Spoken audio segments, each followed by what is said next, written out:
Hey, my name's James, and I just turned 60. I've never been the type to share my personal life online, but after what happened at my birthday party, I need to get this off my chest. Maybe someone out there will understand. Maybe someone has been through something similar. Or maybe I just need to write it all down before I do something I regret. I always imagined my 60th would be a quiet celebration. A nice dinner, a few drinks, maybe even a heartfelt speech from one of my kids. Instead, my oldest son, Ethan, turned it into a public humiliation. I should have seen it coming. A few months ago, Ethan reached out and offered to plan the whole thing. That alone should have been a red flag. We hadn't been close in years. Not since the divorce. Not since my ex-wife, Linda, made sure the kids saw me as the villain. I thought time would fix things, but time just gave them more reasons to resent me.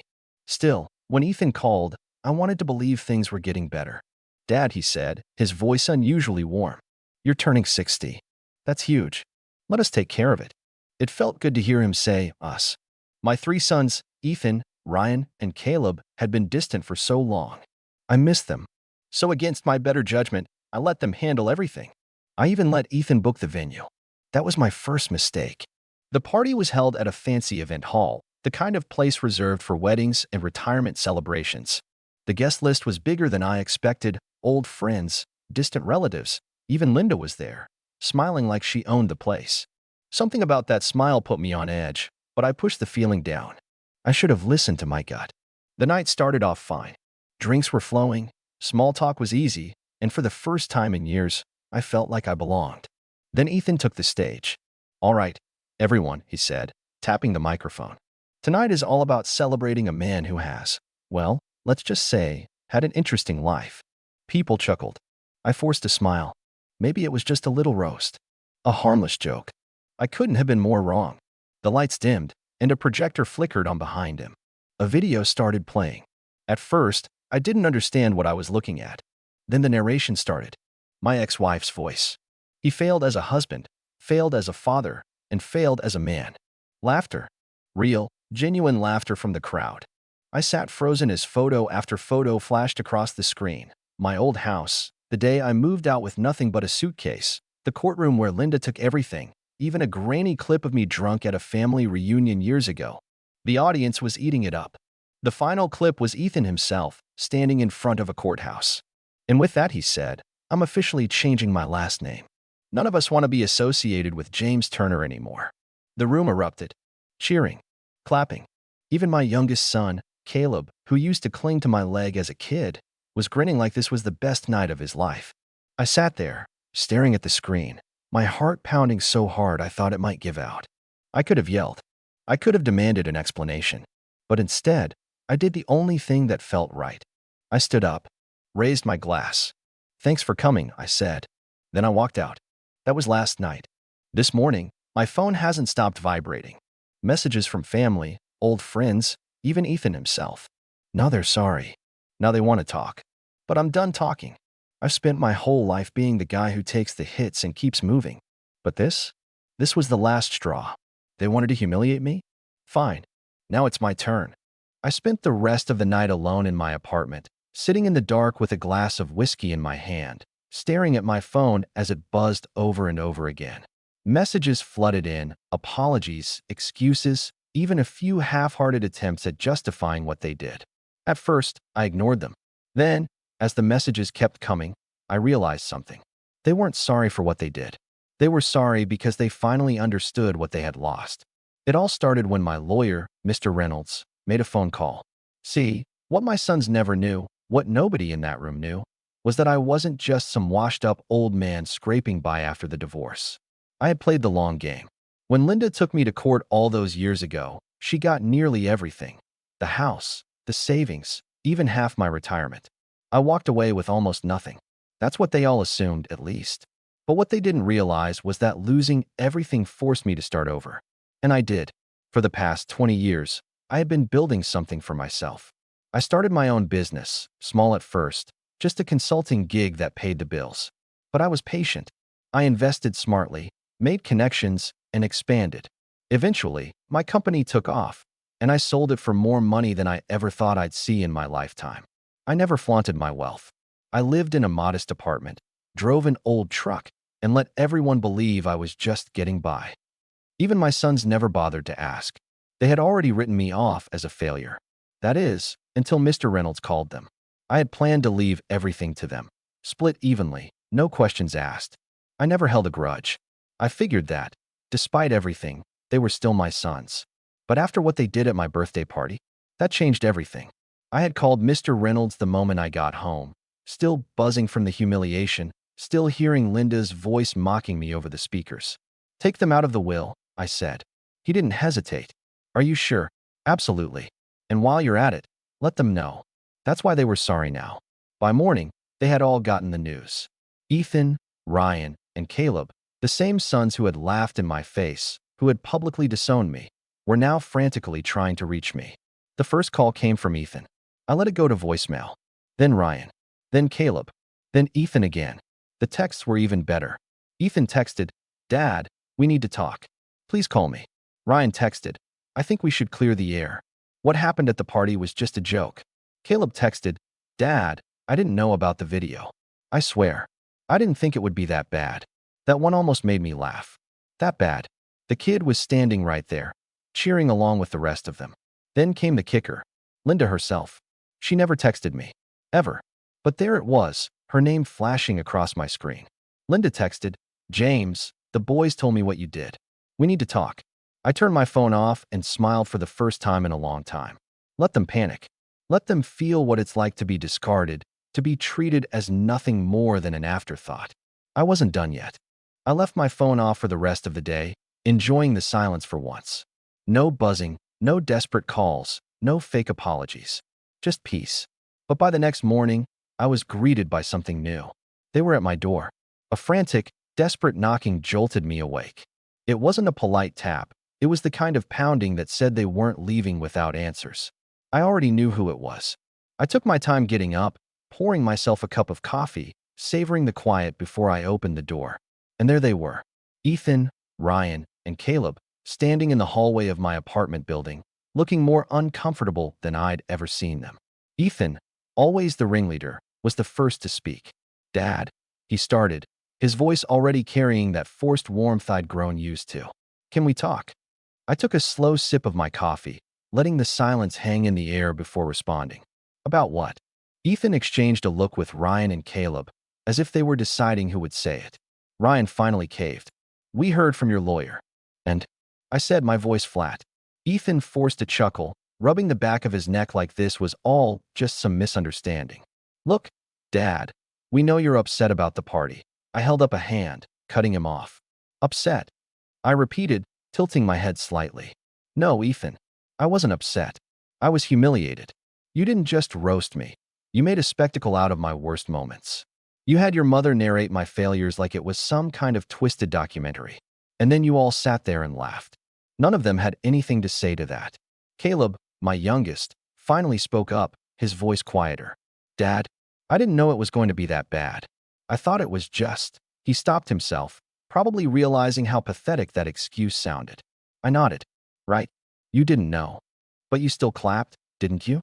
You still laughed when Ethan announced he was dropping my last name like it was trash." Ethan winced, but he quickly recovered. "Dad, we were drinking. It was just a bad joke, okay? We didn't mean." "You meant every word," I interrupted. "And that's fine. You don't want to be my sons anymore? Great. Then you won't be." Ryan stepped forward, his expression shifting from guilt to desperation. "Dad, please. You can't do this. We're family." I let out a sharp laugh. "Now we're family? That's funny, because when you stood there and let your mother drag my name through the mud, I wasn't family then. When you changed your last name, I wasn't family then. But now that you've found out you're not getting a dime, suddenly I'm dad again." Ethan, realizing their usual tactics weren't working, tried a different approach. "All right, look, maybe we went too far. We get it. We're sorry, okay? But cutting us out completely? Come on, Dad, that's extreme." I took another slow sip of my coffee. "Is it?" Ryan threw his hands up. "Yes. Dad, this isn't fair. You have millions. What are we supposed to do?" And there it was. The real reason they were here. Not because they felt guilty. Not because they regretted what they did. Because they needed my money. I stepped forward, lowering my voice. "That's not my problem." Ethan's face twisted in frustration. Dad, we're your kids. No, I said calmly. You made it clear at that party that I wasn't your father. You're Linda's sons. You're her boys. So why don't you go ask her for money?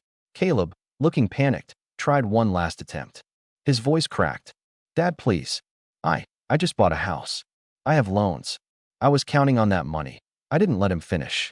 You should have counted on me instead. Silence. Ethan, for the first time, looked genuinely nervous. Like he was realizing, too late, that this wasn't a game. All right, he said, voice tight with frustration. Fine. If this is how you want to be, then don't expect us to come crawling back when you change your mind. I smiled. Good. I won't. I turned and stepped back into my apartment, gripping the door handle. Ryan made one last attempt. Dad. I shut the door in their faces. I stood there for a long moment, listening as they whispered to each other, trying to figure out what to do next. Eventually, their voices faded, their footsteps retreating down the hall. Only then did I exhale. For years, I let them treat me like I was nothing. I took the hits, hoping one day they'd see me differently. But now I knew the truth. They never cared. Not about me. Not about the sacrifices I made. They only cared about what I could give them. And now, they would get nothing. I didn't hear from them again that day. Or the next. For the first time in years, my phone was silent. No fake apologies. No guilt tripping. Just peace. But I knew better than to think it was over. And I was right. 3 days later, there was another knock at my door. Lighter this time. Hesitant.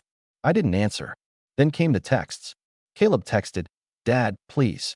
I don't know what to do. Can we talk? Ryan texted, we messed up, okay? Just give us a chance to fix this. Ethan texted, you're really going to throw away your own family over a stupid party? That last one made me shake my head. Ethan still didn't get it. To him, this was just a tantrum, something I'd eventually get over. But I wasn't going to. Then, a message from Linda. Linda texted, James. We need to talk. It's about the boys. I rolled my eyes. Of course she was getting involved now. She probably thought she could manipulate me like she used to. I ignored them all. That night, I went out to dinner, alone, for once, without the weight of their expectations pressing down on me. I let myself enjoy a steak, a drink, the quiet hum of a restaurant where no one looked at me like I was a failure. But when I got home, I found something that made me angry. A note. Slipped under my door. Dad, we're outside. Please talk to us. They were here. I took a deep breath, my jaw tightening. They just didn't know when to quit. I walked to the window and pulled the curtain back. Sure enough, all three of them were standing there by the parking lot, looking lost and desperate. Caleb was pacing. Ryan had his arms crossed, rubbing his temples. Ethan, always the ringleader, was leaned against his car, staring at his phone, probably texting another guilt trip I'd never read. For a moment, I considered ignoring them. But no, it was time to end this. I grabbed my coat, stepped outside, and made my way down the steps. The moment they saw me, Caleb's face lit up with hope. Dad, he called, already walking toward me. I held up a hand. No, we're doing this my way now. That stopped him in his tracks. Ethan straightened up. Dad, we just want to talk. I folded my arms. Talk then. Caleb swallowed hard. Look, I was wrong. We all were. We shouldn't have done that to you. I should have stood up for you. But I was scared of looking weak in front of them. I didn't say anything. Ryan sighed. Dad, we don't want your money. We just… Stop, I interrupted. You do want my money. And that's fine. But I want you to say it. Say it out loud. Be honest for once in your lives. They hesitated. Then Ethan scoffed. Fine. Yeah, we want the money. Obviously. But we also want our father back. I tilted my head. You want your father back? You mean the one you humiliated in front of 100 people? The one you disowned in public? That father. Ethan clenched his jaw. It was a joke, Dad. I laughed, actually laughed. No. A joke is when everyone finds it funny. What you did. That was a funeral. My funeral. You buried me that night. And you expected me to just lie there and take it. Caleb looked like he wanted to cry. Dad, please. Just, what do we have to do to make this right? I let the silence drag out before speaking. Nothing. Ryan frowned. What? There's nothing you can do, I said simply. This isn't a test. There's no magic phrase that makes this go away. You made your choice. And I'm making mine. Caleb shook his head. Dad, you can't do this. Yes, I can, I said firmly. I already have. Ethan's face darkened. So that's it. You're just going to cut us off forever. I took a deep breath, looking at each of them. My sons, my family, and I felt nothing. You cut me off first. Ethan threw up his hands, letting out a bitter laugh. Unbelievable. You finally get some money, and suddenly you're too good for us. I shook my head. It was never about the money, Ethan. It was about respect. Something you never gave me. Ryan, the calmest of the three, took a step forward. Dad, let's just take some time, okay? Maybe we can meet in a week. Just dinner. No talk about the will. I stared at him. Did you apologize to me before you knew about the money? He hesitated. That's what I thought. Then, I turned and walked away. Caleb called after me, his voice breaking. Dad, please. I don't want your money. I just don't want to lose you. I stopped in my tracks. For a brief second, I felt something. The old instinct to forgive. To be the father they wanted. But then I remembered that night. The laughter. The humiliation. I kept walking, and I didn't look back. I walked back inside, locked the door, and exhaled. My hands weren't shaking. My heart wasn't racing. I felt free. For the first time in decades, I had no obligations to anyone who didn't deserve my kindness. No more forced smiles. No more pretending everything was fine. I had drawn the line, and they had finally seen it. But I knew they weren't done yet. The texts continued that night. Caleb was the only one still pleading. He sent long messages about how he missed me, how he regretted everything, how he would do anything to fix this. Ryan sent fewer texts but tried a logical approach, asking for another conversation, saying, there must be a way forward. Ethan, predictably, went full rage mode, accusing me of being a selfish old man who only cared about winning. I didn't reply to a single one. And then, 2 days later, the real desperation set in. Caleb showed up at my office. I was coming back from lunch when I saw him sitting on a bench outside the building, head down, hands clasped. He looked smaller than I'd ever seen him. When he saw me, he stood up so quickly he nearly tripped. Dad, please, just 5 minutes. I sighed. Caleb, I know. You don't want to hear it. But please, just let me say my piece. I crossed my arms. You already did. At my party. In front of everyone. He flinched, guilt plain on his face. I was a fool. We were all stupid. I should have stopped them. I should have walked away. But I didn't. And I hate myself for it. I didn't say anything. His voice cracked. I swear, I don't care about the money, Dad. I just don't want to lose you. You're my father. And he ran a hand through his hair, voice dropping to a whisper. I don't want to live with this regret. That almost got me. Almost. But then I thought about all the years of indifference. The times he let Ethan mock me without stepping in. The way he let Linda poison their minds against me. He wasn't innocent. He was just the least cruel. I sighed. Caleb, I believe you regret it. I really do. But regret isn't enough. You don't get to humiliate someone and then act shocked when they walk away. He swallowed hard. Dad, I don't know how to fix this. I nodded. You don't. His face crumpled. For a moment, I thought he might break down completely. Instead, he just nodded. Okay, he murmured. I get it. And for the first time in his life, he actually did. I turned and walked past him into the building. He didn't follow me. That was the last time I saw Caleb in person. But Ethan? He wasn't done yet. A week later, I got a letter in the mail. Not from him. Oh no, that would have been too mature. It was from a lawyer. Apparently, Ethan believed he had some sort of claim to my estate, despite the fact that I was still very much alive. He cited verbal agreements, which didn't exist, and unfulfilled parental obligations, which was rich, considering he was 30. He even had the audacity to say that excluding him from my will was emotional abuse. I laughed. Actually laughed out loud. I forwarded the letter to my own lawyer and told him to handle it however he saw fit. He sent back a one-line response to Ethan's lawyer. My client is under no legal or moral obligation to include your client in his will. This matter is closed. I never heard from Ethan again. Ryan reached out once more. A single text. I won't bother you again. I just wanted to say I'm sorry.